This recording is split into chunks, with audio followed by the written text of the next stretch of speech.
برای چی نموندی خونه مامان مسئول من تنها موندم مامان؟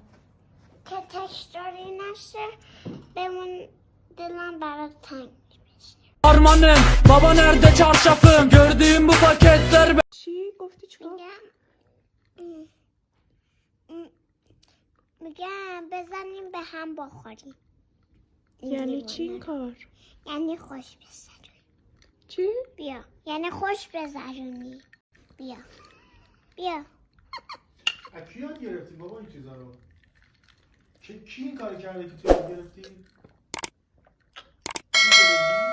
از کجا یاد گرفتی؟ کجا دیدی؟ سلام بچه ها، خوبی؟ بچه ها من تا حالا گندم رو دعوا نکردم، تا حالا سرش داد نزدم، اصلا من هیچ وقت گندم رو دعوا نمی کنم، هیچ وقت. چرا میکنی؟ دعوا میکنی؟ من هیچ وقت گندم رو دعوا نمی کنم، همیشه هم صبح پا میشم خودم اول بیدار میشم. آخ نه نه، وای نه نه، آخ نه نه، وای نه نه، اینو مرشه